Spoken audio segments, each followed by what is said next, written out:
তার কণ্ঠের শীতলতা ফিওনার মনে আরও কৌতূহল তৈরি করে, কিন্তু সে কিছু জিজ্ঞেস না করেই একপাশে সরে দাঁড়ায়। জ্যাসপার চারিপাশটা আবার একবার ভালো করে পর্যবেক্ষণ করে। তার চোখ চকচক করে ওঠে ল্যাবের নিখুঁত বিন্যাস দেখে। প্রত্যেকটি যন্ত্রপাতি যেন একদম সঠিক জায়গায় সাজানো, কোনো কিছুই অসম্পূর্ণ নয়। তার ঠোঁটের কোণে একটুখানি তৃপ্তির হাসি খেলে যায়। আমার ল্যাবটাও ঠিক এমনভাবেই তৈরি করব। মিস্টার চেন সিং এর রুচি খুবই উন্নত। একরকম প্রশংসার সুরে বলে উঠল জ্যাসপার।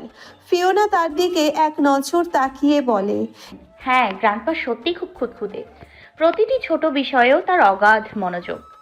এবার তার দৃষ্টি হঠাৎ পড়ে পাশের সেই গোপন কক্ষের দরজার দিকে। সেটি যেখানেই আছে ঠিক তার পেছনে জমে থাকা রহস্যের বাতাস। দৃষ্টির ইঙ্গিত বুঝতে পেরে জ্যাসপার পায়চারি করতে করতে দরজাটার কাছে এসে দাঁড়ায়। হালকা গম্ভীর কণ্ঠে বলে, আচ্ছা ফিওনা, এটা কি রুম? ফিওনার কণ্ঠ যেন একটু কম্পিত হয়ে যায়। এটা সিক্রেট রুম। এখানে গ্রান্ডপার ওয়াংলি কোনো এক গোপন প্রকল্পের কাজ করছে। এখানে কেউই প্রবেশ করতে পারে না বিশেষ অনুমতি ছাড়া। জ্যাসপার কিছুক্ষণ চুপ করে দাঁড়িয়ে থাকে। মুখে এক অদ্ভুত হাসির ছায়া খেলে যায়, যেন সে এরই মধ্যে একটি চিন্তা ভেবেছে। তাহলে তো আমার ল্যাবেও এমন একটা সিক্রেট রুম তৈরি করতে হবে। এই ধারণাটা বেশ আকর্ষণীয়। জ্যাসপার এবার নিজের চোয়াল শক্ত করে বলে উঠল, আচ্ছা, এই রুমে প্রবেশ করি, দেখা যাক এখানে কি কি রাখা আছে। এটাও দেখে নেওয়া উচিত। ফিওনা দ্রুত মাথা নেড়ে বলল, না, এটা তো নিষিদ্ধ। গ্রান্ডপা অনুমতি ছাড়া কাউকে এখানে ঢুকতে দেন না, আমাকেও না। জ্যাসপার তার গাঢ় চোখে এক ঝলক বিদ্রূপের হাসি আনলো। ফিওনা, তুমি এতটাই বোকা। এই পৃথিবীতে যা কিছু নিষিদ্ধ তা আরো বেশি আকর্ষণীয় হয়ে ওঠে। তার কথার মধ্যে ছিল এক ধরনের তীক্ষ্ণতা, যা ফিওনার বুকের গভীরে কাঁপন তুলল। ফিওনা একটু থেমে নিঃশ্বাস নিয়ে জ্যাসপারের দিকে ফিরে বলল, আমি আমি এই রুমের পাসকোড জানি না। তার কণ্ঠে এক ধরনের হতাশার সুর ছিল।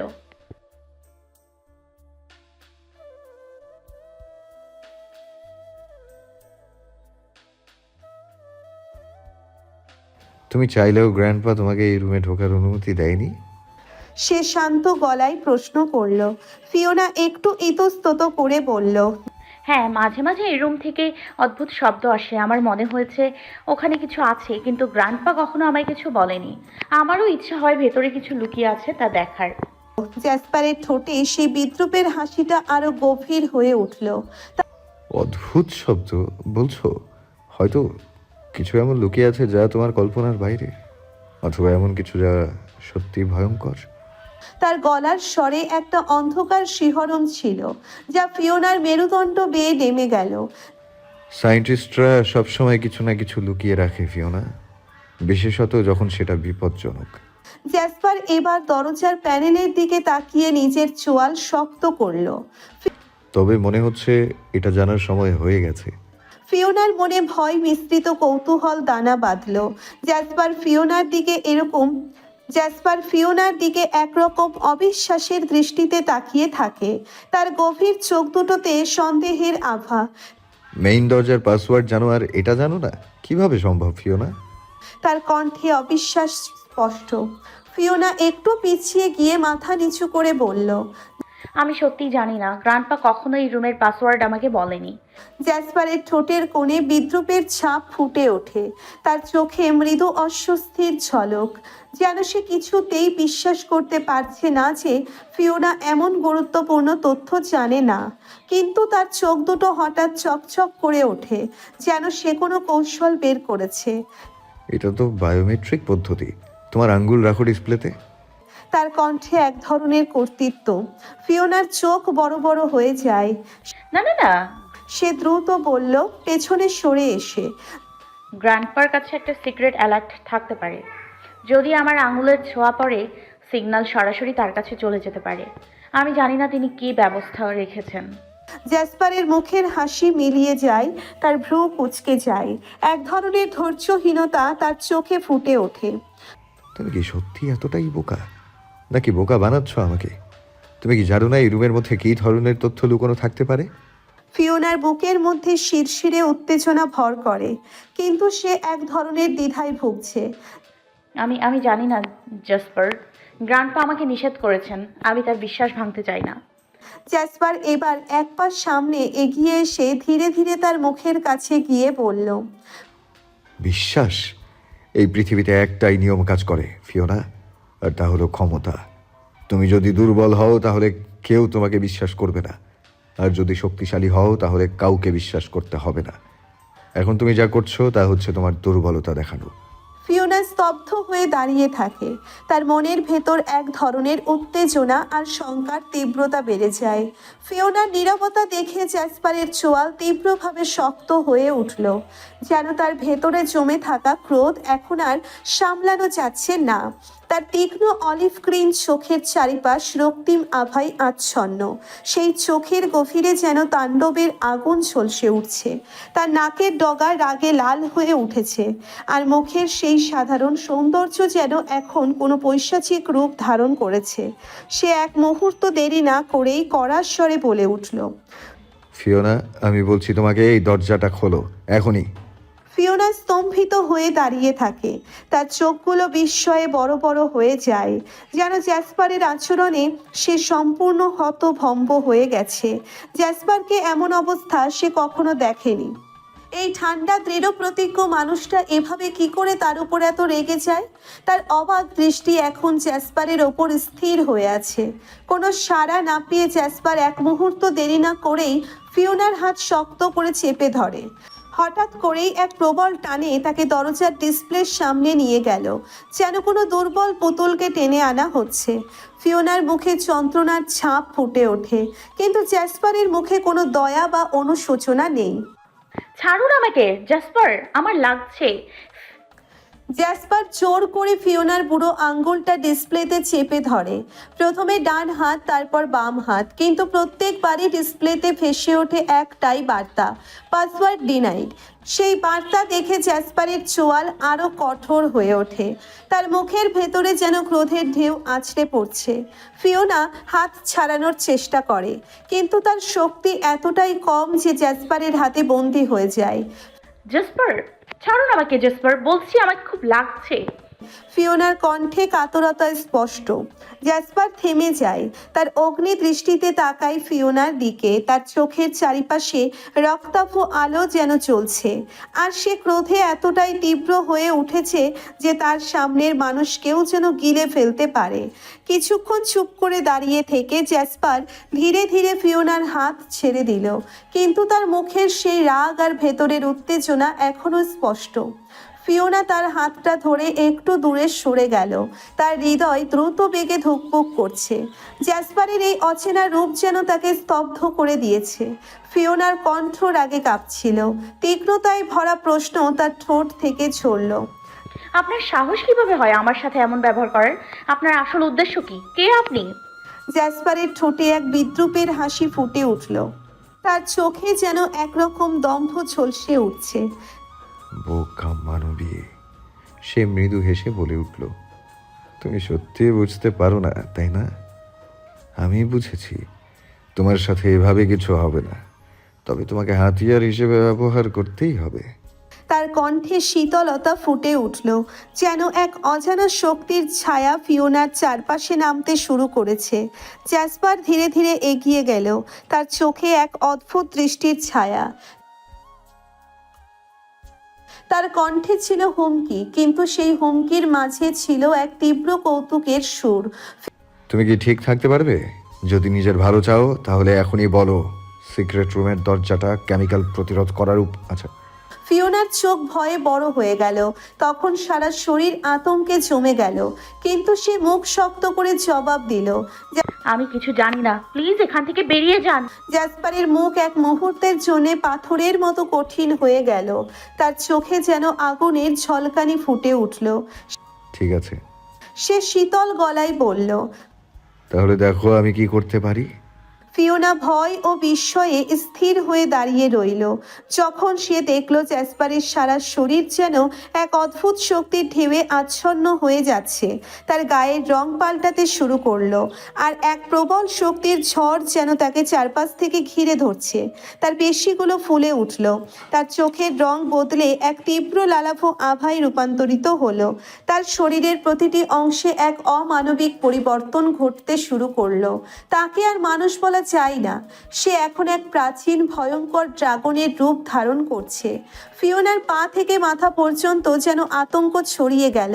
সে ধীরে ধীরে পেছাতে লাগলো, কিন্তু তার চোখের সামনে ভয়ানক দৃশ্য থেকে চোখ সরাতে পারল না। জ্যাসপার এখন সম্পূর্ণরূপে ড্রাগন হয়ে উঠেছে। তার লম্বা ডানা দুটো ছড়িয়ে আছে, তার মুকুটের মতো মাথা, সেই বিশাল চোয়াল এবং তার দেহের চারপাশে ঘুরে বেড়ানো আগুনের শিখা। এই সবই ছিল এমন কিছু যা ফিওনার কল্পনাতেও আসেনি। এবার বুঝলে তুমি কার সাথে কথা বলছো? জ্যাসপারের ড্রাগনের মতো গম্ভীর ভয়ানক কণ্ঠ ফিওনার কানে প্রবেশ করলো। তুমি বেছে নাও ফিওনা, দরজা খুলবে নাকি আমার আসল শক্তির স্বাদ পাবে। মুহূর্তের মধ্যে ফিওনার শরীর অসাড় হয়ে গেল। বিশাল চেহারার ড্রাগন, যে উচ্চতা 20 ফুট, তার সামনে দাঁড়িয়ে ছিল। একটি প্রাচীন জীবনের এম্বোডাইমেন্ট তার বিশাল ডানা ছড়িয়ে আছে। সেগুলো যেন আকাশের অংশ। সবুজ রঙের শরীর যেন অরণ্যের গহনে লুকিয়ে থাকা গাছের রঙকে ধূসরিত করেছে। চোখ দুটো অলিভ ক্রিম, মর্মান্তিকভাবে উজ্জ্বল, যেন অন্ধকারে দীপ্তিময় উজ্জ্বলতার এক অশুভ দিক। লেজটি সাপের মতো সরু ও ক্ষিপ্র, ধারালো নখগুলো শত্রুর জন্য একটি ভয়ঙ্কর প্রতীক হয়ে দাঁড়িয়েছিল। ল্যাবটি বিশাল উচ্চতার কারণে সেখানে তার নিজস্ব রূপে ফিরে আসা জ্যাসপারের জন্য তেমন সমস্যা হয়নি। জ্যাসপারের ড্রাগন রূপের বিশালতা এক মর্মভেদী বাস্তবতার অভিজ্ঞতা এনে দিল, যা ফিওনার মনকে পুরোপুরি আচ্ছন্ন করে ফেলল। ভয়ের এক শীতল ঢেউ তার শরীর জুড়ে ছড়িয়ে পড়ল। কিভাবে সম্ভব? এমন কিছু কি সত্যি? জ্যাসপারের গভীর কণ্ঠ ফিওনার কানে বেজে উঠল। তুমি কি বুঝতে পারছো ফিওনা? আমি আর তোমার পরিচিত জ্যাসপার নই। আমি তোমার সামনে দাঁড়িয়ে আছি ড্র্যাগন প্রিন্স জ্যাসপার অরিজিন। ফিওনার মনে হচ্ছিল যেন সবকিছু থেমে গেছে। তার মন শুধুই একটাই চিন্তায় ভরে গেছে, এই অদ্ভুত প্রাণী যে রূপে এখন সে তাকিয়ে আছে, তার পেছনে কি রহস্য আছে? ভয়ের কারণে তার হাত পা স্থির হয়ে গেল, সারা শরীর যেন বরফ হয়ে গেল। তার জ্ঞান কিছুটা অন্ধকারে চলে যেতে লাগলো। না, সে মনে মনে চিৎকার করতে চাইছিল, কিন্তু কিছুই বলতে পারল না।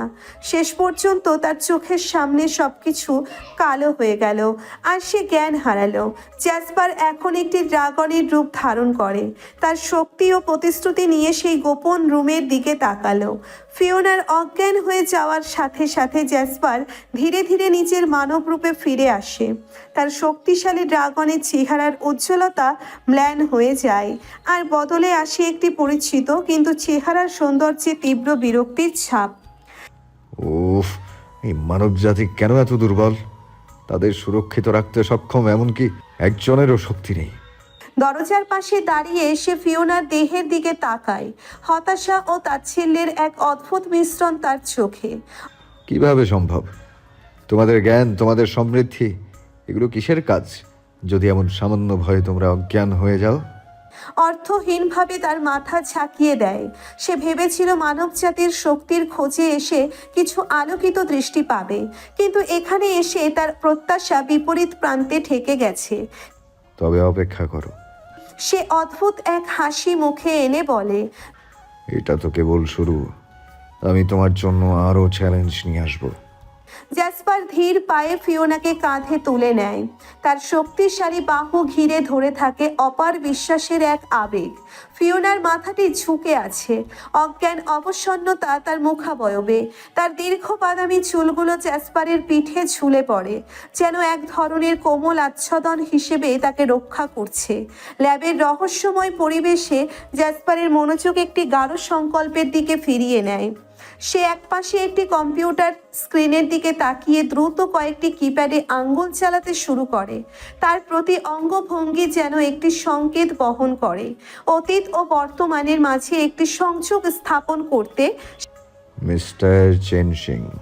সে টাইপ করতে থাকে, প্রতিটি অক্ষরে যেন ভবিষ্যতের পাণ্ডুলিপি রচনা করছে। আমি আপনার আদরের একমাত্র নাতনি অ্যালিসন ফিওনাকে আমার সাথে করে নিয়ে গেলাম। অ্যাথিরিয়নকে যেদিন মুক্তি করবেন সেদিন আবার নিজের একমাত্র নাতনিকে দেখতে পারবেন। আর যদি অ্যাথিরিয়নের বিন্দু মাত্র ক্ষতি হয় তাহলে ফিওনার কি অবসাদ হবে আপনি স্বপ্নেও কল্পনা করতে পারবেন না। সব শেষ, আমার ইমেল আইডি দিয়ে গেলাম, আমার সাথে যোগাযোগ করবেন। ল্যাবের সাইফার আর সিক্রেটসের মাঝে জ্যাসপার তার কাজ সম্পন্ন করে। লিখিত বার্তার শেষে সে নিশ্চিত করে যে প্রয়োজন হলে সবকিছু উল্টে দেওয়ার জন্য প্রস্তুত। এই লড়াইয়ের মাঝে ফিওনাকে তার বাহুতে বয়ে নিয়ে চলা যেন তারই এক অঙ্গ। সে চায় মিস্টার চেনের নিকট সেই বার্তাটি পৌঁছতে। একটি গোপন অভিযান যেখানে সত্য এবং শক্তির মাঝে সংঘর্ষ হবে।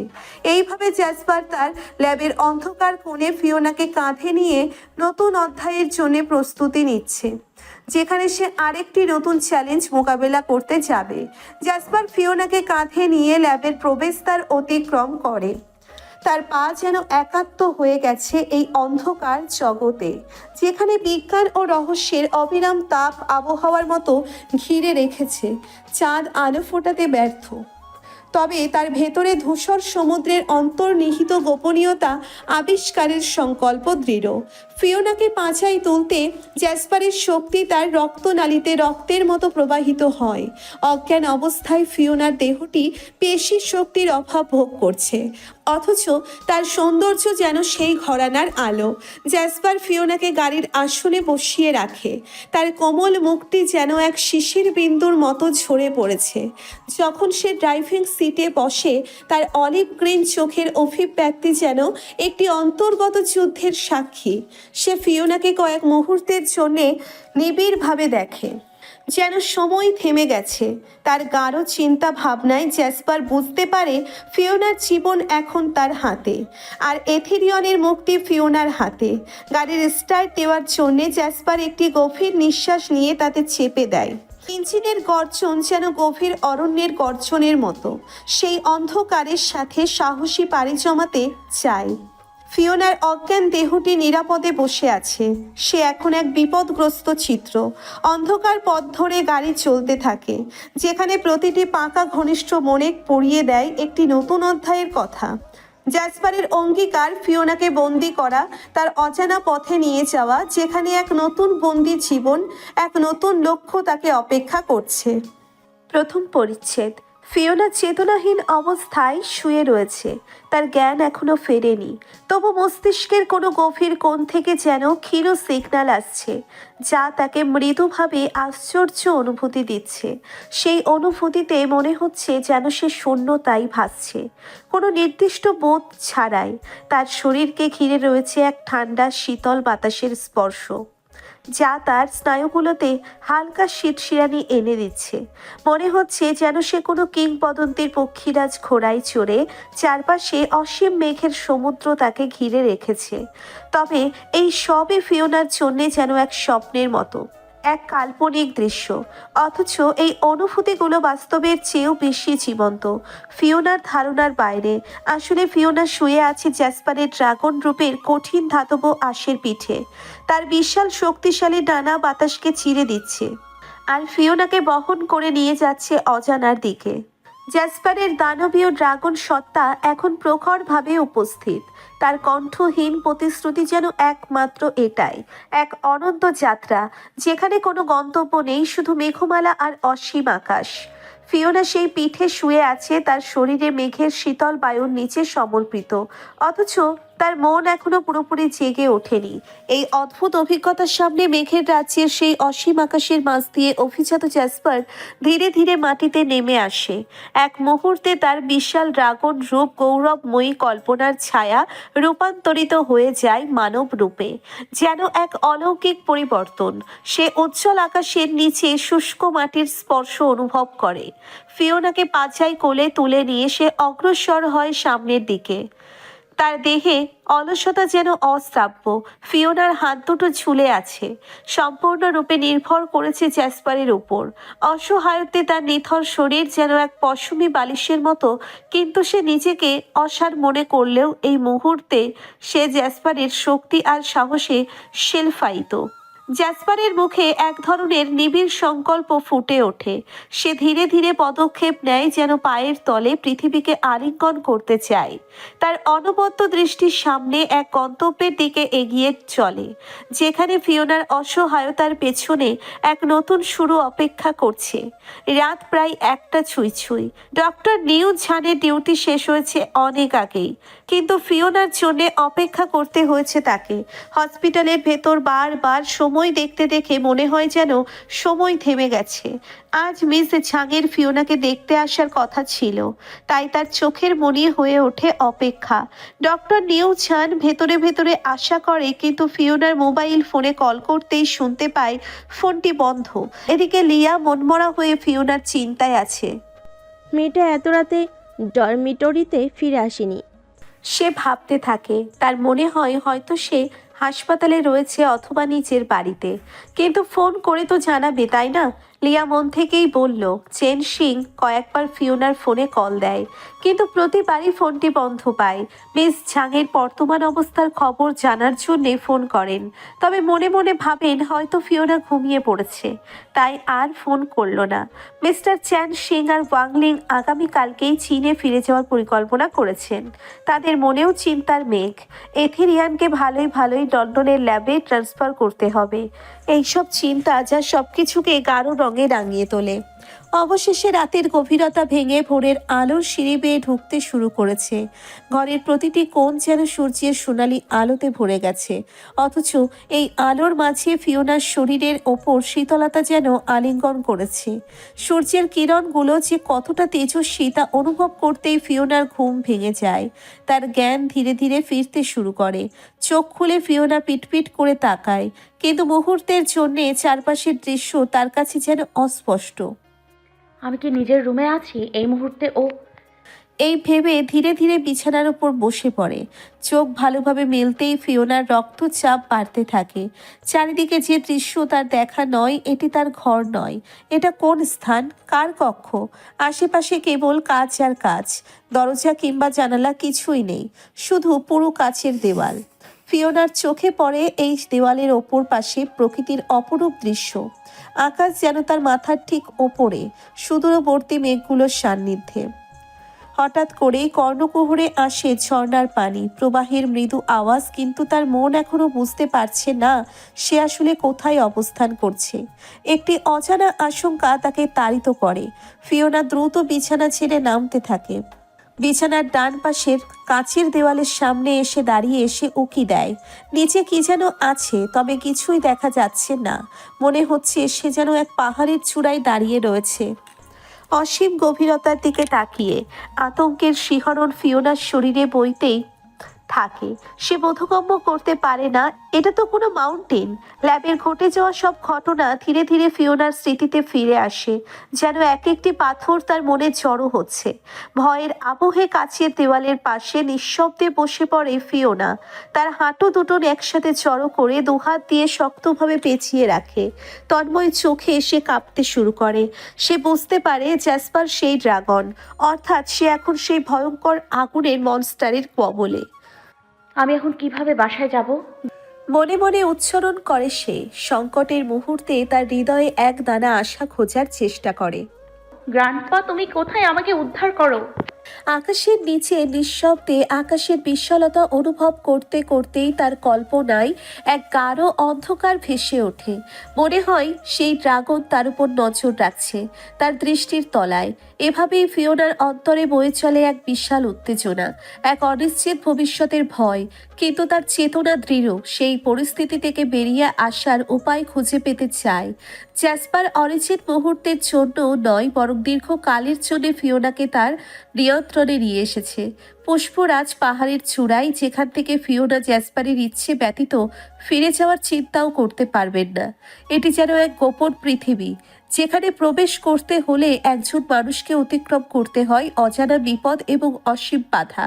গভীর সমুদ্রের ওপরে অবস্থানরত এই পাহাড় এমন এক রহস্যময় স্থান যেখানে প্রাকৃতিক সৌন্দর্য ও বিপদের পরস্পর বিয়োগাত্মক সমন্বয় ঘটেছে।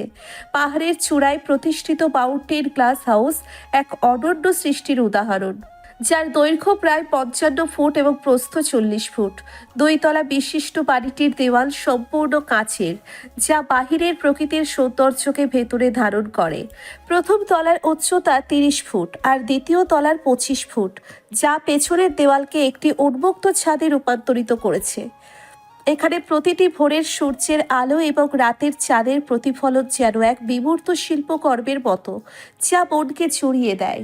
প্রথম তলায় প্রবেশ করলেই একটি বিশাল লিভিং রুম সবার চোখে পড়ে।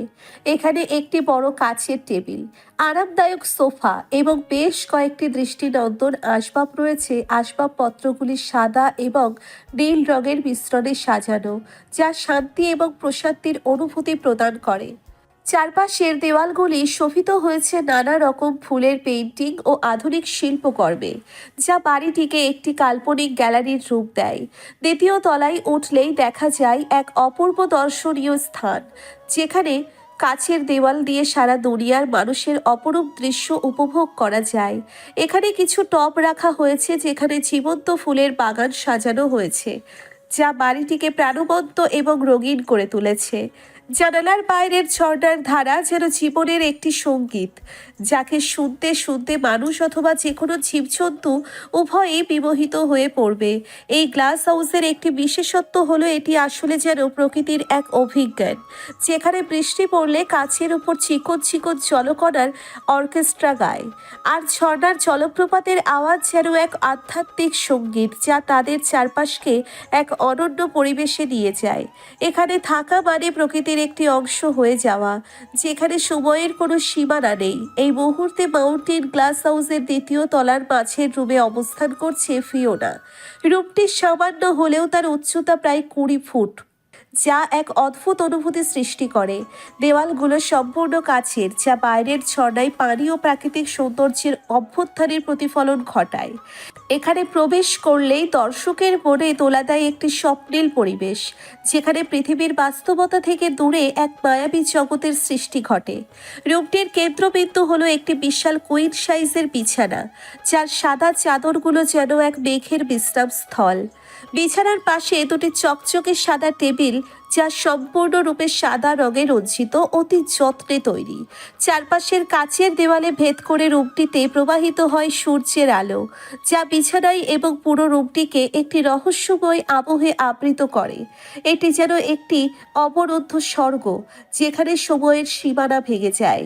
সেখানে একটি বিশাল কাচের আয়না, যা কেবল রুমটির আকারকে প্রসারিত করে না, বরং যে কারো আত্মাকে উপলব্ধি করার এক অদ্ভুত সুযোগ দেয়। এই বাড়িটি নির্মিত হয়েছে জ্যাসপারের পূর্বপুরুষদের হাতে, যারা পৃথিবীতে অবস্থান করার জন্য এই স্থানটিকে এক বিশেষ কাজে প্রস্তুত করেছিলেন। তাদের প্রজ্ঞা ও দক্ষতায় তৈরি এই বাড়িটি যেন একটি আদর্শ বাসস্থান, যা মানবজাতির অবাধ প্রবেশকে সম্ভাব্য করে তুলেছে। এখানে অবস্থান করলেই মনে হয় যেন সময় ও স্থান কেবল এক প্রবাহিত নদীর মতো, অস্থির অথচ প্রশান্ত। আরও গভীরে গেলে এই ঝর্ণার গুহার অন্তরালে একটি বিশাল ল্যাবরেটরিতে গড়ে তোলা হয়েছে। সেখানে বিদ্যমান প্রযুক্তি ও বৈজ্ঞানিক গবেষণা মেলবন্ধন ঘটায়, যা কেবল জ্যাসপারের পূর্বপুরুষদের নয়, বরং সামগ্রিক মানবজাতির জন্য এক অতীত থেকে বর্তমানের সংযোগস্থল। এই ল্যাবরেটরিতে রয়েছে গবেষণার অসংখ্য উপকরণ, যা জীবন ও মৃত্যুর রহস্য উন্মোচন করতে উৎসুক। ফিওনা এখনও জড়জড় হয়ে বসে আছে, তার দৃষ্টি একদিকে স্থির হয়ে আছে, যেন পৃথিবী তার চারপাশে থমকে গেছে।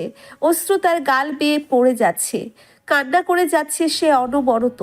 জ্যাসপারের রূপে ভাসমান সেই ভয়ঙ্কর ময়নাকে ধারণ করা সেই মনীষী, যে তার আশ্রয়, নিরাপত্তা আর বন্ধুত্বের প্রতীক ছিল। হঠাৎ একটি প্রবল ধ্বনিতে ভেঙে ওঠে শান্ত পরিবেশ, যেন কোথাও একটি বিশাল কিছু পাহাড়ের মাটিতে ধপ করে পড়ার আওয়াজ। ভূমিকম্পের মতো সেই প্রবল ঝাঁকুনি ফিওনাকে কেঁপে ওঠার জন্যে বাধ্য করে। বুকের ভেতর এক ভয়ের ঢেউ এসে আছড়ে পড়ে। তার হৃদয় যেন লড়াই করছে, পালাতে চাইছে, কিন্তু শরীরের কোনো অঙ্গ অবশ হয়ে গেছে। ফিওনা যে ছিল এক স্ট্রং মেয়ে এবং দৃঢ়প্রতিজ্ঞ মেয়ে, এই মুহূর্তে পৃথিবীর সবচেয়ে ভীতু এবং অসহায় অবস্থায় নিজেকে আবিষ্কার করছে। চারিপাশে শুধু ভয়ঙ্কর প্রাণীর উপস্থিতি তাকে গ্রাস করছে। এই অদ্ভুত পরিবেশে প্রতিটি নিঃশ্বাস যেন তার গলায় আটকে যাচ্ছে। তার প্রতিটি শ্বাসে অনুভব করছে এক অজানা আতঙ্কের করাল গ্রাস। কক্ষের কাছের দেওয়ালে ধীর গতিতে ঝড়ের মতো অনুভূতি আসে। বাইরের ঝর্ণার শোরগোল মনে হয় যেন ড্রাগনদের সমাবেশ ঘটছে। ফিওনার মনে হয় সে যেন অবিরত ঘূর্ণায়মান একটি ঝড়ের মাঝে আটকা পড়ে গেছে, যেখানে কিছুই আর আস্তে আস্তে চলে না, সব কিছুই এক লহমায় স্থির হয়ে আছে। তার কল্পনায় ওকে দিয়ে উঠে সেই মায়াবী ড্রাগনের মুখ। ভালোবাসা, আশা এবং ভয় সবকিছু একসাথে জড়িয়ে রয়েছে। ফিওনার এই মুহূর্তে কেবল একটি চিন্তা, কিভাবে সে এই ভয়ের জায়গা থেকে মুক্তি পাবে। তার গ্র্যান্ডমা কি কোনো দিনও জানতে পারবে ফিওনা এখানে রয়েছে? জ্যাসপার গ্লাস হাউসের নিচতলায় লিভিং রুমে বিশাল সোফায় আরাম করে বসেছিল। সে মিষ্টি তৃপ্তির ভাব নিয়ে সারা ঘর পর্যবেক্ষণ করছিল, যখন হঠাৎ করেই হাউসের দরজা খুলে প্রবেশ করে আলবিরা। সাদা ড্রাগন মেয়েটি, তার মুখশ্রী যেন তাজা তুষারপাতের মতো সাদা। তার উপস্থিতি মুহূর্তেই চারপাশের বাতাসে একটি অন্যরকম শীতলতা এনে দিল। প্রিন্স অরিজিন, আলবিরা মাথা নত করে সম্মান প্রদর্শন করে বলল, আপনাকে এই মুহূর্তে ল্যাবে যেতে হবে। কিং ড্রাকনিক্স আপনার সাথে যোগাযোগ করতে চান। জ্যাসপার একটি গভীর নিঃশ্বাস দিয়ে আলবিরার দিকে তাকালো। ঠিক আছে আলবিরা, তুমি এখন চলে যাও, আমি আসছি। আর তোমাকে পরে বিশেষ প্রয়োজন হলে ডাকতে হতে পারে, প্রস্তুত থেকো। যেমনটি বলবেন প্রিন্স অরিজিন। আলবিরা সম্মান ও কর্তব্যবোধ নিয়ে উত্তর দিল। তার স্বর যেন সঙ্গীতের মতো সুরেলা। অতঃপর সম্মান প্রদর্শন করে আলবিরা হাউস ত্যাগ করলো। জ্যাসপার ল্যাবে প্রবেশ করে, তার দৃষ্টি নিবদ্ধ করে ড্র্যাকোনিসের দিকে। কক্ষটি ছিল গাঢ় নীল আলোতে আলোকিত, যেখানে বৈজ্ঞানিক যন্ত্রপাতির মাঝে একটি সংকীর্ণ পথ তৈরি করেছে। জ্যাসপারের চোখে উজ্জ্বলতার আভা, যেন সে আগ্রহে এবং আশায় ঊর্ধ্বমুখী হয়। বলুন ড্রাকনিস। সে বলল, কণ্ঠে প্রতিশ্রুতি। ড্রাকোনিস সেদিকে তাকিয়ে তার মৃদু গম্ভীর গলায় উত্তর দিল, জ্যাসপার, তোমার মিশনের কতদিন এগুলো? অ্যাথেরিয়ন কোন অবস্থা রয়েছে? চিন্তা করবেন না, আমি খুব শীঘ্রই অ্যাথেরিয়ন। জ্যাসপার বলল, তার কণ্ঠে আত্মবিশ্বাসের রেশ। মুক্তির পর আমাদের দ্বিতীয় মিশন শুরু করার পালা। সঠিক বলেছ, তবে মনে রেখো, ড্রাগন রাজ্যের নিয়ম ভঙ্গ না করাই আমাদের মূল কর্তব্য। ড্রাকোনিস সতর্কভাবে বললেন, অযথা কোনো মাতুল মানবের ক্ষতি করো না। আমার উপর ভরসা রাখুন ড্রাকনিস, আমি কখনো খামখেয়ালি হয়ে কাউকে শাস্তি দিই না। আপনি তো ভালো করেই জানেন আমাকে। আমি জানি মাই সন, আই নো। এই জন্যই তোমাকে ভেনাসের প্রিন্স হিসেবে আখ্যায়িত করেছি। ড্রাকোনিস বললেন, তার গম্ভীর কিন্তু স্নেহময় কণ্ঠে। এই কথাগুলোতে যেন এক নতুন প্রত্যয়ের সূচনা হলো। জ্যাসপার নিরাপত্তা ভেঙে মনে মনে বলল, আমার এই মিশনে আমার ড্রাগন বংশের গৌরব অক্ষুণ্ণ রাখতে কতদিন পারবো জানি না। জ্যাসপার গ্লাস হাউসের অভ্যন্তরে প্রবেশ করে। তার পদক্ষেপ যেন এক রহস্যময়তা ছড়িয়ে পড়ে। শীতল কাচের দেওয়ালগুলো আকাশের নীলতায় প্রতিফলিত হচ্ছিল, আর ভেতরে প্রবাহিত বাতাসে ছিল গম্ভীরতা। সে নীরবভাবে সবাইকে একত্রিত করার নির্দেশ দিল। আলবিরা, থার্ডিয়াস এবং অন্যান্য ড্রাগন সদস্যদের চোখে উদ্বেগ ও কৌতূহল। শোনো সবাই, জ্যাসপার শুরু করলো, তার কণ্ঠে এক গম্ভীর সুর। আমাদের মধ্যে একটি জরুরি বিষয় আলোচনা করতে হবে। সকলের দৃষ্টি তার দিকে নিবদ্ধ হলো। আমি আজকে সবাইকে একটা বিষয় নিষেধ করে দিচ্ছি। আমাদের একমাত্র লক্ষ্য হলো অ্যাথেরিয়নকে মুক্ত করা, আর তাকে মুক্ত করতে অনেক কিছু এমন করতে হবে যা আমাদের ড্রাগন রাজ্যের রুলস ভঙ্গ করতে হবে। তবে সাবধান, ড্রাকনিস যেন এই হিউম্যান মেয়েটির কথা কোনোভাবেই জানতে না পারে। যতদূর সম্ভব তার অবস্থান গোপন রাখতে হবে। অ্যাথেরিয়নের মুক্তি নিশ্চিত করা জরুরি, তাই আমি বারবার সবাইকে সতর্ক করে দিচ্ছি। কিন্তু প্রিন্স, আলবিরা দ্বিধা প্রকাশ করলো। হিউম্যান মেয়েটি যাকে আপনি তুলে এনেছেন কি যেন নাম? ফিওনা। তার প্রতি আমাদের কি করণীয়? সে আই আমাদের বিরুদ্ধে হুমকি হয়ে উঠতে পারে। তাকে বিপন্ন মনে করার কোনো প্রয়োজন নেই। সে একজন সাধারণ মানবী। তবে আমাদের অস্তিত্বের জন্য যে কোনো দুর্বলতার সম্ভাবনা আমাদের জন্য বিপদের কারণ হতে পারে। জ্যাসপার বলল, তার চোখে তীব্র দৃঢ়তা। যদি ড্রাকনিস জানে আমরা কোনো সাধারণ মানুষকে বন্দি করে রেখেছি, তবে আমাদের পরিকল্পনাগুলি বিপর্যস্ত হবে। তাই আমাদের চুপচাপ থাকতে হবে। আর ওই মেয়েটিকে আপাতত আমার উপর ছেড়ে দাও। যখন দরকার হবে তখন জানাবো কি করতে হবে সবাইকে। আপনার জন্য আমাদের প্রতিটি পদক্ষেপে সমর্থন থাকবে। আমরা একসাথে থাকলে কোনো বাধাই আমাদের আটকাতে পারবে না। এখন চলো, আমরা আমাদের পরবর্তী পদক্ষেপ পরিকল্পনা নিয়ে চিন্তা করি। জ্যাসপার বলল, গম্ভীর কণ্ঠ। দুপুরের নিরাপত্তা ভেদ করে জ্যাসপার পা রাখল ফিওনার বন্দিশালার দিকে। কাল রাতের ঘটনা বলি তার মনের এক কোণে গোপন থাকলেও সেই মানবকন্যার অস্তিত্ব ক্রমশ তার চিন্তায় ভারী হয়ে উঠছিল। কাল রাতে কোনো প্রকার অনুভূতির বহিঃপ্রকাশ না করেই ফিওনাকে সেই বিছানায় ফেলে রেখে চলে গিয়েছিল। কিন্তু সে জানে একজন মানুষকে বেঁচে থাকার জন্য পানি ও খাদ্যের প্রয়োজন। আর আপাতত ফিওনা জীবিত থাকা অধিক জরুরি সেই তাগিদেই সে হাতে কিছু তাজা ফল এবং বোতলজাত পানি নিয়ে কাঠের সিঁড়ি দিয়ে উঠতে শুরু করলো। এখানে কেউ যেন ফিওনার ধারে কাছে ঘেঁষতে না পারে, এটা জ্যাসপারের একান্ত ইচ্ছে। সেই কারণেই সে নিজেই খাবার পৌঁছে দিতে আসছে।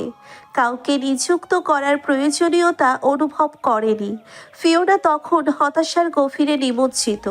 বিছানায় নীরব বসে সে, যেন এক নিষ্প্রাণ পাথরের মূর্তি।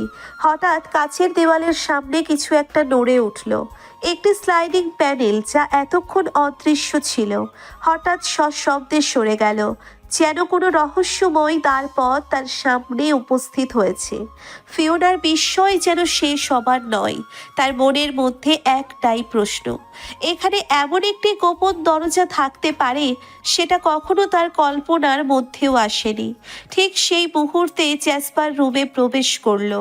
তার উচ্চকায় অবয়ব আর নিঃশব্দ গতিবিধি ফিওনার মনে আগুনের মতো ছড়িয়ে দিল সেই ভয়াবহ স্মৃতি, সেই ড্রাগনের রূপ। যদিও এই মুহূর্তে জ্যাসপার মানব রূপে ছিল, তার উপস্থিতি ফিওনার মনে ড্রাগনের আদিম ভয়ঙ্কর রূপটিকে আরও জোরালো করে তোলে। ফিওনার দৃষ্টি মুহূর্তেই জড়সড় হয়ে গেল, তার হৃদস্পন্দন থেমে যাবার উপক্রম। মানবদেহে হলেও জ্যাসপার যেন তার কাছে এক নিষ্ঠুর ও অপ্রতিরোধ্য শক্তির প্রতীক। জ্যাসপার তার দিকে তাকিয়ে কিছুক্ষণ দাঁড়িয়ে থাকে, চোখের কোনো অভিব্যক্তি প্রকাশ না করেই। তার নীরবতায় অদ্ভুত এক জোর, যা বাতাসকে ভারী করে তোলে। জ্যাসপার কিছুক্ষণ স্থির দৃষ্টিতে ফিওনাকে পর্যবেক্ষণ করল। তার চোখের গভীরে যেন এক অদ্ভুত নিষ্ঠুরতা, যা প্রকাশের অপেক্ষায় ছিল। তারপর এক নিঃশ্বাসে সে বেডের পাশে রাখা ছোট্ট টেবিলটার দিকে এগিয়ে গেল। হাতের ফল আর পানির বোতল সেখানে নামিয়ে রেখে সে পুনরায় ফিওনার দিকে তাকালো। ফিওনার হৃদয় তীব্র ধাক্কায় বাজছিল। ভয় আর ক্ষোভে কণ্ঠস্বর ফেটে বেরিয়ে এলো। আমাকে এখানে কেন নিয়ে এসেছো? কোথায় এনেছো আমাকে? জবাব দাও। আমি তোমার কি ক্ষতি করেছি? কেন এমন করলে আমার সঙ্গে? জ্যাসপার ততক্ষণে এক নিস্পৃহ মুখ নিয়ে তার দিকে তাকিয়ে ছিল, কিন্তু কিছুক্ষণ স্তব্ধতার পর সে অবিচলভাবে উত্তর দিল, বাহ, সোজা। আপনি থেকে তুমিতে চলে এসেছো। এনিওয়ে, আমি তোমাকে জবাব দিতে বাধ্য না মানব কন্যা। সময় হলে নিজেই জানতে পারবে। শুধু জেনে রাখো, এই মুহূর্তে তুমি আমার হাতিয়ার। খাবার রেখে গেলাম, খেয়ে নিও। ফিওনার চোখে প্রতিরোধের অগ্নি জ্বলল, তবু ভেতরে ভয় ছিল অসীম। তবুও সে কঠোর কণ্ঠে বলল, আমি খাবো না। যদি সত্যি আমি তোমার হাতিয়ার হই অথবা কোনো কাজের যোগ্য হই, তবে আমি না খেয়ে নিজেকে শেষ করে দিব। তাহলে তোমার কোনো কাজে আসবো না। জ্যাসপারের চোখে এক মুহূর্তের জন্য এক শীতল হাসির ঝলক দেখা গেল। সে এক পা দুপা করে ধীরে ধীরে ফিওনার দিকে অগ্রসর হতে থাকলো। ফিওনার কণ্ঠে যতই সাহস থাকুক, তার পায়ে তা ছিল না। সে অজান্তেই পেছাতে শুরু করলো, যতক্ষণ না পিঠ দিয়ে গিয়ে ঠেকে কাছের দেওয়ালে। ফিওনার চোখের সামনে ভয়াবহ ড্রাগন রূপের স্মৃতি আবারও হানা দিল। জ্যাসপার তখন ফিওনার বরাবর দাঁড়িয়ে, তাদের মধ্যে 2 ইঞ্চি দূরত্ব মাত্র। ফিওনার মাথার ডান পাশে একটি হাত রেখে তার দিকে ঝুঁকল। তার মুখমণ্ডলে রাগের ছায়া ছড়িয়ে পড়ল। গর্জিয়ে উঠল তার কণ্ঠ।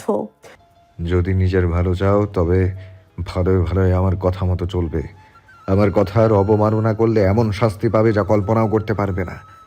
আর মৃত্যু মৃত্যু আমার ইচ্ছার বিরুদ্ধে তোমাকে ছুঁতেও পারবে না। তোমার ইচ্ছায় মরার সুযোগ নেই এখানে, মাথায় রেখো কথাটা।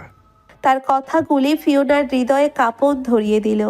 জ্যাসপারের কণ্ঠে এমন কঠোরতা আর অপ্রতিরোধ্য শক্তি ছিল যেন তার প্রতি কথায় ফিওনার সমস্ত ইচ্ছে শক্তি দমিয়ে দেওয়ার ক্ষমতা রয়েছে।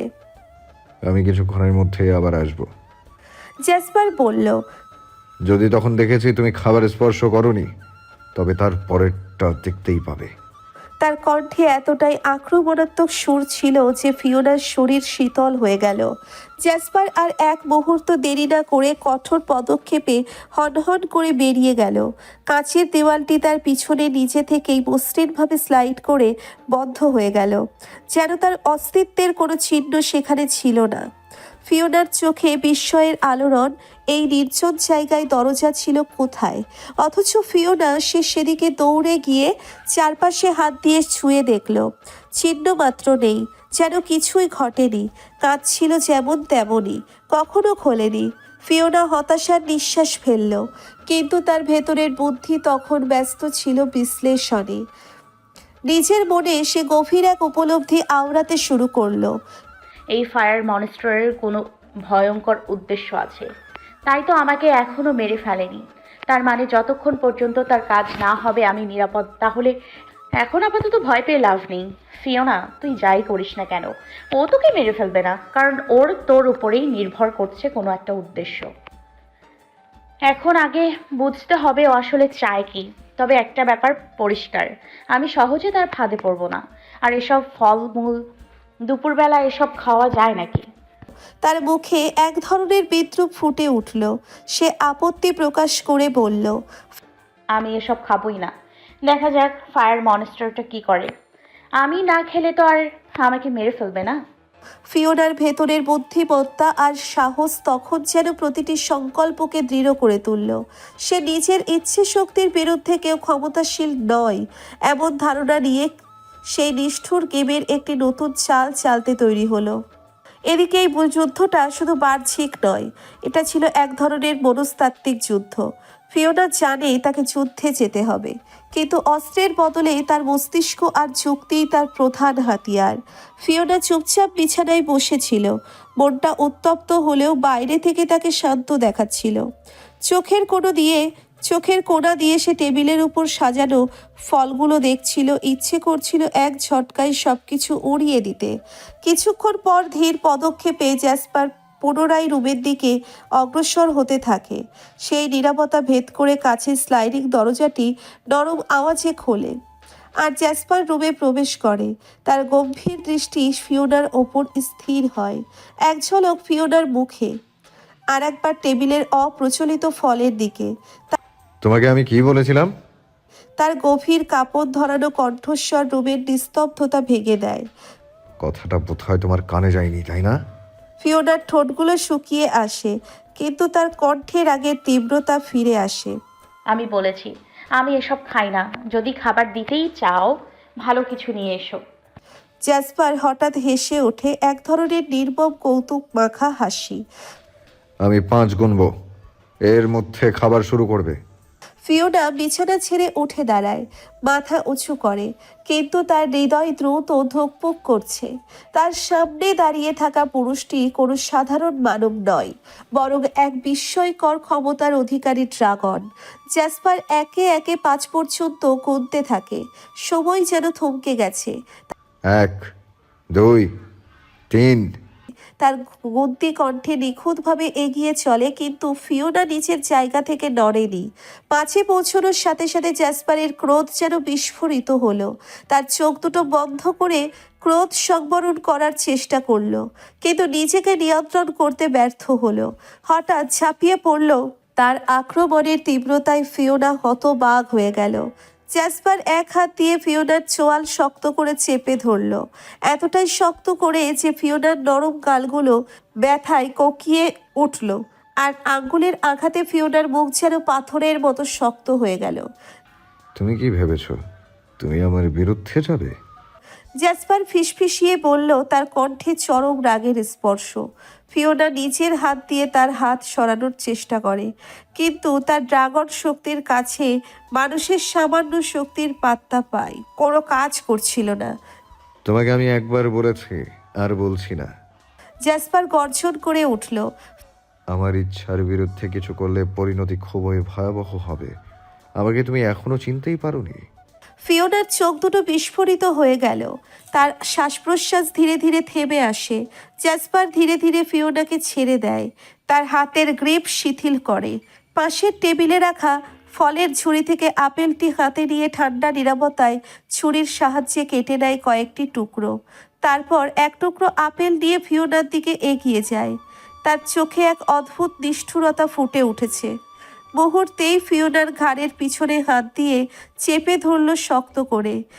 কোনো রকম মানবিকতা ছাড়াই জোর করে আপেল টুকরোটি ফিওনার মুখের মধ্যে ঠুসে ধরে রাখল। ফিওনা মাথা এদিক ওদিক করে বাঁচার চেষ্টা করে, কিন্তু জ্যাসপারের অপরিসীম শক্তির সামনে এসে ব্যর্থ। অগত্যা ফিওনা বাধ্য হয় সেই আপেল চিবিয়ে গিলে খেতে। জ্যাসপার একটু পিছিয়ে দাঁড়ায়, তার কণ্ঠে তিরস্কার ঝরে পড়ে। এবার বলো, বাকি ফলগুলো খাবে নাকি সেটাও আমাকে খাওয়াতে হবে? আমার হাতে খাওয়ার খুব শখ। যদি চাও তবে অন্য পন্থা অবলম্বন করে বাকিগুলো খাইয়ে দেব। ফিওনা আতঙ্কিত কণ্ঠে বলে ওঠে। না না না, আমি খাচ্ছি। তার গলায় আতঙ্কের স্পষ্ট ছাপ। বিছানায় বসে একে একে আপেলের টুকরো, আঙ্গুর সবকিছুই তাড়াহুড়ো করে মুখে দিতে থাকে, যেন প্রাণ হাতে নিয়ে লড়ছে। জ্যাসপার আর কোনো কথা না বলে রুম ত্যাগ করলো। তার মুখে এক অবজ্ঞার ছাপ ফুটে উঠল। কাঁচের দরজাটি পুনরায় স্লাইডিং হয়ে বন্ধ হয়ে যায়। রুমের শীতল পরিবেশটা যেন ফিওনার মনের মধ্যে আরও বেশি ঠান্ডা অনুভূতি নিয়ে আসে। ফিওনা বড় করে নিঃশ্বাস ফেলে, চোখের কোণে জমে থাকা জল এবার নিঃশব্দে গড়িয়ে পড়ে, তার কণ্ঠে একেবারে নিস্তেজ হয়ে আসে।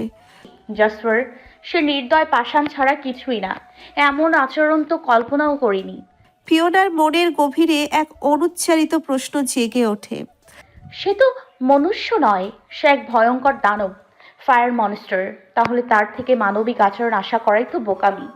এই ভাবনা ফিওনাকে ক্রমেই আরও গভীর এক অন্ধকারে ঠেলে দেয়, যেখানে তার ভয় ও হতাশা মিলে তৈরি করেছে এক অনির্দিষ্ট ভবিষ্যতের ছায়া। জ্যাসপারের ভালোবাসা অনুভূতির ফাংশনাল ডিলিট করার কারণে তার ব্যক্তিত্বে একটি গভীর পরিবর্তন এসেছে। সে এখন এক প্রকার রেড ফ্ল্যাগ ব্যক্তিত্বে পরিণত হয়েছে, যা তাকে ভীতি প্রদর্শনকারী এবং অত্যাচারী করে তুলেছে। তার আচরণ এমন হয়েছে যে সে ক্ষমতার অপব্যবহার করে এবং অন্যদের ছোট ছোট ভুল বা দুর্বলতাকে বড় অপরাধ মনে করে কঠোর শাস্তি দিতে চায়। তার মধ্যে সহানুভূতি বা প্রেমের অভাব তাকে দুধর্মনীয় এক হৃদয়হীন করে তুলেছে, যেখানে সে মানুষকে কেবল একটি হাতিয়ার মনে করে। জ্যাসপারের মধ্যে শুধুমাত্র রয়েছে অপরকে নিয়ন্ত্রণ করা, ভীতি প্রদর্শন করা এবং কোনো ভুলের জন্য নির্মম শাস্তি প্রদান করা। তার ভালোবাসা অনুভবের ক্ষমতা না থাকায় সে মানুষের অনুভূতির প্রতি সম্পূর্ণ উদাসীন। তবে জ্যাসপারের আপন চাচার সাথে এক নির্মম ঘটনা ঘটে যাওয়ার কারণে জ্যাসপার মানবজাতির, বিশেষ করে মেয়ে মানবজাতিকে ঘৃণা করে। অথচ তার বাবা ড্রাকনিস জানেই না তার ছেলের লাভ ফাংশনাল ডিলিট করার প্রভাব কতটা ভয়াবহ হয়েছে। যেখানে তাদের ড্রাগন রাজ্যের নিয়মাবলী, সেখানে ভয় নেই। তার ছেলের লাভ ফাংশনাল ডিলিট করার প্রভাব কতটা ভয়াবহ হয়েছে, যেখানে তাদের ড্রাগন রাজ্যের নিয়মাবলী অনুযায়ী অযথা কোনো মানুষকে হার্ম করা যাবে না, সেখানে জ্যাসপারের কথার অবাধ্য হলে তার জীবনও কেড়ে নিতে দুবার ভাববে না। তিনি কখনোই তার ছেলের এমন রূপের বিষয়ে অবগত নন, কেননা আজ পর্যন্ত কেউ জ্যাসপারের বিরুদ্ধে যায়নি, যাওয়ার প্রয়োজন পড়েনি। পরদিন বিকেলবেলা মিস্টার চ্যান সিং লন্ডন থেকে ফিরে আসছে। এক দীর্ঘ ভ্রমণের ক্লান্তি আর চেহারায় স্পষ্ট, তবুও বাড়িতে প্রবেশ না করে সোজা হসপিটালের দিকে রওনা হলো। তার আগমন যেন নীরব হাওয়ার মতোই নিঃশব্দ, তবুও ভারী। মিস ঝাংয়ের শারীরিক অবস্থার খোঁজ নেওয়ার জন্যেই তার এই তাড়াহুড়ো। হসপিটালে পৌঁছে ডক্টর নিউ ছানের সাথে সাক্ষাৎ হয়। ডক্টর নিউ তার পরিচিত মৃদু হাসিতে অভ্যর্থনা জানায় চ্যান সিংকে। মিস্টার চেন সিং, কেমন আছেন আপনি? আপনাদের লন্ডন ভ্রমণ কেমন কাটলো? আর সেই গবেষণা কতটুকু সফল হলো? ডক্টর নিউ বলল। সবকিছু ঠিকঠাক, আর গবেষণা সেটা সফল হওয়ার দ্বারপ্রান্তে। চ্যান সিং সোজাসুজি কথায় আসেন। মিস ঝাং কেমন আছেন? ডক্টর লিউ এক পলক থেমে গেল। তার অবস্থা স্থিতিশীল, কিন্তু ফিওনার কাল রাতে আসার কথা ছিল। কিছু গুরুত্বপূর্ণ পরীক্ষা করানো দরকার ছিল, কিন্তু সে এখনো আসেনি। এই কথাটি শোনার সঙ্গে সঙ্গে চেন সিংহের কপালে গভীর ভাঁজ পড়ে। ফিওনা আসেনি? তার কণ্ঠে স্পষ্ট উদ্বেগের ছাপ। কোনো খোঁজ নিয়েছেন? না, ডক্টর লিউ মাথা নাড়লেন। আমি ভেবেছিলাম হয়তো কিছু কাজে ব্যস্ত। চেন সিং কিছুক্ষণ নীরবে দাঁড়িয়ে রইলেন, তারপর হঠাৎ বললেন। মিস ঝাংকে দেখাশোনা করবেন, আমি কিছুক্ষণ পর আবার আসবো। চ্যান সিং দ্রুত হসপিটাল ত্যাগ করে সোজা ফিওনার বিশ্ববিদ্যালয় ডরমিটরির দিকে রওনা দেন। তার মন ভারাক্রান্ত, হাওয়া যেন থেমে গেছে, আর তিনি অস্থির। ডরমিটরিতে পৌঁছে ফিওনার রুম নম্বর জেনে ভেতরে প্রবেশ করেন। ফিওনার ঘরে পৌঁছে দরজায় কড়া নাড়েন, কিন্তু কোনো সাড়া নেই। তিনি পর মুহূর্তেই লিয়া নামের রুমমেটের সাথে কথা বলেন।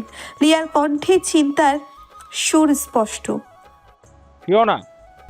ও তো কালকে সন্ধ্যা থেকে আসেনি। আমি ভেবেছিলাম ও হয়তো হসপিটাল বা নিজের বাড়িতে থাকবে। চ্যান সিংয়ের মাথায় যেন বিদ্যুৎ খেলে গেল। তিনি প্রায় দিশেহারা হয়ে পড়েন। তার মনের কোণে শীতল আতঙ্কের কাঁটা বিঁধতে থাকে। ফিওনা কোথায় গেল? কি ঘটেছে তার সাথে? তিনি দ্রুত ফোন বের করে ওয়াং লির সাথে যোগাযোগ করেন। ওয়াং লিং দ্রুত সাড়া দেন। ওয়াংলি, ফিওনার কোনো খবর পাওয়া যাচ্ছে না? চ্যান সিংয়ের কণ্ঠ তীক্ষ্ণ ও চঞ্চল। কি বলছেন চেংসিং? আমি কিছুক্ষণের মধ্যেই আসছি। ওয়াংলি বলেন কণ্ঠে সজাগতা। চ্যান সিং আর দেরি না করে সোজা তার ব্যক্তিগত ল্যাবের দিকে রওনা হন। ল্যাবের ভারী দরজাটি খোলার সঙ্গে সঙ্গেই মিস্টার চ্যান সিংয়ের মনে অদ্ভুত শীতলতা নেমে আসে, যেন মেঘের আড়ালে চাপা পড়া এক সূর্য। চারিদিকে এক নিস্তব্ধতা, যার প্রতিটি মুহূর্ত যেন বুকে এক একটা ভারী পাথর চাপিয়ে দিচ্ছে। আর চেপে ধরা তার চোখে ধরা পড়ে কম্পিউটারের স্ক্রিনে ভেসে ওঠা অচেনা বার্তা, যেন কালো মেঘের গায়ে হঠাৎ ফেটে পড়া বিদ্যুৎ। তার ঠোঁটের কোণায় এক ফোঁটা রক্তের মতো শীতল চিন্তার ছাপ ফুটে ওঠে। জ্যাসপারে ফিওনাকে নিয়ে গেছে। চ্যান সিং কিছুক্ষণ নিঃশব্দে দাঁড়িয়ে থাকে। শ্বাসগুলো ভারী হতে থাকে, যেন প্রতিটি শ্বাস তার আত্মার এক টুকরো নিয়ে যাচ্ছে। সে কম্পিউটারের দিকে এগিয়ে যায়, কাঁপা কাঁপা হাতে কিবোর্ড স্পর্শ করে। আঙ্গুলগুলো দ্রুত গতিতে নাচতে থাকে, তবে তার চোখের সামনে ছড়িয়ে থাকা কোড আর গোপন সংকেতের জাল তাকে বিপর্যস্ত করে তোলে। জ্যাসপারের বার্তা ছাপিয়ে থাকা তথ্যের ভার তার মস্তিষ্কে গজাল হয়ে বেঁধে। সে বার্তার মধ্যে লুকিয়ে থাকা প্রতিটি শব্দ, প্রতিটি সংকেত খুঁজে খুঁজে দেখতে থাকে। হ্যাকিংয়ের নানা পদ্ধতি ব্যবহার করে যেন কোনো অদৃশ্য চাবি দিয়ে জ্যাসপারের অবস্থান বের করার চেষ্টা করছে। সময় যেন থেমে গেছে, অথচ সে টের পায় প্রতিটি মুহূর্ত সাথে সাথে ফিওনার জীবন যেন আরো গভীর অন্ধকারের দিকে ডুবে যাচ্ছে। কোথায় নিয়ে গেল আমার ফিওনাকে? নিজের মনেই ফিসফিস করে বলে ওঠে চ্যান সিং। তার হাতের মুঠো শক্ত হয়, ঠোঁট শক্ত হয়ে আসে, চোখে তীক্ষ্ণ দৃষ্টি। জ্যাসপার যেন ছায়ার মতো সরে গেছে, তার অস্তিত্বের কোনো ছাপ রেখে যায়নি। তার লোকেশন খুঁজে বের করার জন্য চ্যান সিং নানা পদ্ধতি অবলম্বন করে। কম্পিউটার সিস্টেমের গভীরে প্রবেশ করে, কিন্তু কোথাও কোনো চিহ্ন নেই, কোনো ফাঁক নেই। জ্যাসপার যেন কোনো পরাবাস্তব দানব, তার পেছনে কোনো ছাপ রেখে না গিয়ে নিঃশব্দে সবকিছু গ্রাস করে চলে গেছে। চ্যান সিংয়ের মাথায় আকাশ ভেঙে পড়ার মতো অনুভূতি হয়। তারপর তিনি উঠে দাঁড়ান, ভ্রুকুচকে একমাত্র প্রতিজ্ঞায় করে বসলেন। ফিওনাকে আমি খুঁজে বের করব, যদি সেই দানবকেও চূর্ণ করতে হয়। ওয়াংলি তাড়াহুড়ো করে ল্যাবে প্রবেশ করে। তার পদক্ষেপের ভারী শব্দেই চ্যানসিং বুঝতে পারে ওয়াংলি ল্যাবে প্রবেশ করেছে। ওয়াংলি চ্যানসিং এর সামনে এসে দাঁড়ায়। মুখের গভীর রেখাগুলো উদ্বেগের চিহ্ন বয়ে নিয়ে এসেছে। মিস্টার চেং সিং, ফিওনার কোনো খোঁজ পেয়েছেন? তার কণ্ঠস্বরের মধ্যে তীব্র উদ্বেগ স্পষ্ট। চ্যান সিং নিঃশব্দে মাথা নিচু করে থাকা কম্পিউটার স্ক্রিনের দিকে ইশারা করে। ওয়াংলি সামনে এগিয়ে যায়। স্ক্রিনের গাঢ় পড়তেই তার ভেতরটা শীতল হয়ে যায়। আতঙ্কের শীতল হাওয়া যেন মেরুদণ্ড বেয়ে নেমে আসে। তার মানে ওই ড্রাগনটা ফিওনাকে নিয়ে গেছে। ওয়াংলির কণ্ঠে অবিশ্বাস্য আর চিন্তার মিশ্রণ। চ্যান সিং এর চোখে ক্রোধের আগুন জ্বলে ওঠে, তবে তাদের কণ্ঠে থেমে আসা অসহায় মুহূর্ত। মিস্টার ওয়াংলি, এখন আমরা কি করব? কোথায় খুঁজবো তাকে? ওয়াংলি হঠাৎ মনোযোগ দিয়ে বার্তাটির প্রতি গভীরভাবে লক্ষ্য করে। তার তীক্ষ্ণ দৃষ্টিতে একটুখানি ভেসে থাকা ইমেল খুঁটিনাটি ধরা পড়ে। 1 মিনিট, দেখো তো এই ইমেল ঠিকানাটি রেখেছে। এটা যোগাযোগের মাধ্যম হতে পারে। ওয়াংলি বলে। এই মুহূর্তেও দেরি না করে চ্যানসিং সেই ইমেল ঠিকানাটি কপি করে দ্রুত মেসেজ টাইপ করতে শুরু করে। তার আঙ্গুলগুলো দ্রুত কিপ্যাডের ওপর নাচতে থাকে, যেন প্রতিটি শব্দে বাঁচানোর চেষ্টা, শেষ চেষ্টা। জাসপার, আমার ফিওনাকে কোথায় নিয়ে গেছো? ওকে ফেরত দাও। তোমার ভাইয়ের বন্দির সাথে ওর কোনো যোগসূত্র নেই। ও কিছুই জানে না। আমি তোমার কাছে অনুরোধ করছি, ওর কোনো ক্ষতি করো না। দয়া করে ওকে ছেড়ে দাও। বার্তা পাঠানোর পর চ্যান সিং এক মুহূর্তের জন্য নিঃশ্বাস নেয়। মনে হয় তার সমস্ত আশা এখন একটি ইমেলের উত্তরেই সীমাবদ্ধ। জ্যাসপার অরিজিন শান্তভাবে তার কাছে শুয়ে থাকা পাহাড়ের চূড়া থেকে নিচের অসীম শূন্যতা পর্যবেক্ষণ করছিল। পৃথিবীর এত উঁচু থেকে পৃথিবীর সীমানা প্রায় অস্পষ্ট। তার শরীর যেন এই অনন্ত মহাকাশের সঙ্গে মিলেমিশে একাকার। সে এক মুহূর্তে যেন সমগ্র মহাবিশ্বের কেন্দ্রে কাচের কক্ষ থেকে বহির্বিশ্বের সবকিছু গভীরভাবে প্রবেশ করতে পারে না। ঠিক এই মুহূর্তে থারিনিয়াস ভেতরে প্রবেশের অনুমতির জন্য সংকেত পাঠায়। জ্যাসপারের অনুমতির জন্য সংকেত পাঠায়। জ্যাসপারের ইঙ্গিতে স্লাইডিং দরজা মসৃণভাবে খুলে যায়।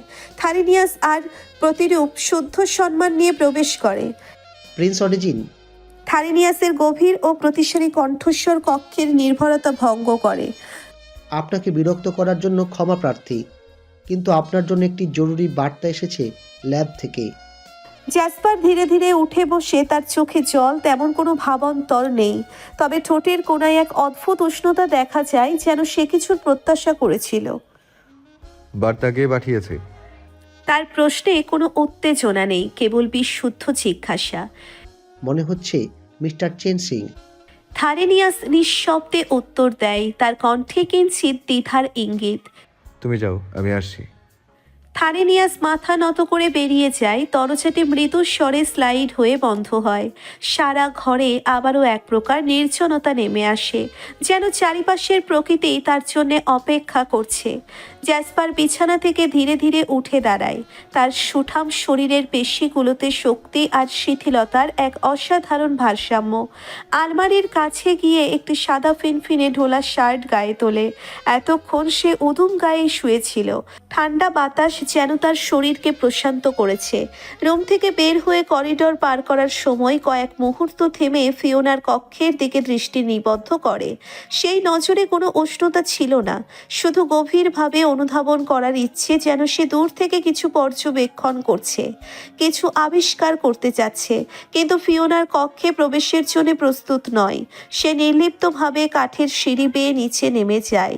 লিভিং রুমে পৌঁছানো মাত্রই আলবিরা, থারুনিয়াস এবং অন্যান্য ড্রাগনরা সম্মানসূচক অভিবাদন জানায়। তারা সবাই দাঁড়িয়ে পড়ে প্রিন্সের আগমন উপলব্ধি করে।